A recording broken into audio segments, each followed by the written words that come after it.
Thieving Otter Farm. We breed for temperament and health, and take pride in happy birds, with a goal that each generation is better than the last, so that you can be just as proud of our birds as we are. Hey guys, I thought I would do a fun video on eggs. Trust me, this gets better than just looking at some eggs. So the cool thing is that all of these eggs were laid by the same hen. And you can see that they are all very similar. They all have very similar size and shape to them. And although the splotches are different, they're still very similar. Look at these two eggs on the end. The splotches are not the same. The splotches are not in the same place, but they're roughly the same size, and the splotches are kind of distributed, you know, in a similar way. So all of these came from the same hen. And so what's the significance of this? Well, first of all, you can see that hens kind of have a signature size, shape, and pattern. You're not seeing any that are overly round. You're not seeing pointy eggs. They're all pretty much the same, and that's because they are all coming from the same oviduct, and that oviduct is made in a certain way that makes these certain eggs.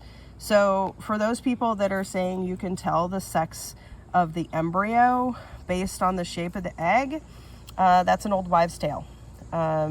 You can't tell because it's based on the shape of the oviduct. And this hen here consistently lays the same shape of eggs. So we've got 2, 4, 6, 8, 10, 12, 14, 15 eggs that are all pretty much the same. You're not seeing any that are overly pointy or overly rounded or anything like that. If there's a variance, like this one here is maybe slightly more rounded, it's a really small variance. It's not enough that you could pick that out. And also, the shape of the egg is happening in the oviduct, and is not determined by the gender of the embryo. So, you know, it's all just happening, you know, kind of as it passes through the oviduct.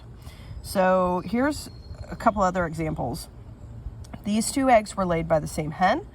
You can clearly see that there is a very distinctive pattern, and the shape of the eggs, the size of the eggs are very similar. Oop, I'm going to knock them off here. Same with these two eggs. Again, laid by the same hen. Pretty much same size, shape, and pattern. Got tiny speckles, couple slightly larger speckles. It's pretty consistent and will be consistent throughout this hen's life. Last ones, you know, these here, again, distinctive pattern, distinctive shape. It's a little bit wonky shape. This is an egg that I wouldn't set because I don't like the shape of it. So what does this mean? It means I just dropped an egg on my shoe.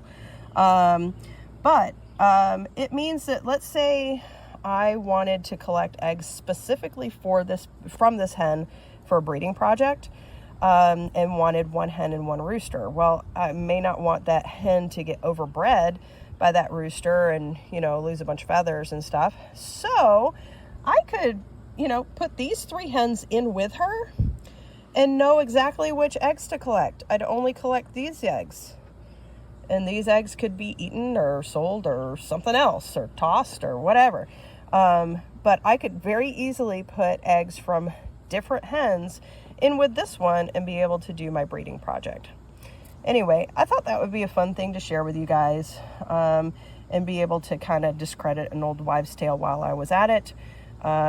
There's absolutely nothing to that. Again, eggs are pretty consistent throughout a hen's lifetime, unless there's, you know, stress or illness or something like that would maybe change the egg shape based on the bird's condition at that time. All right, thanks for joining.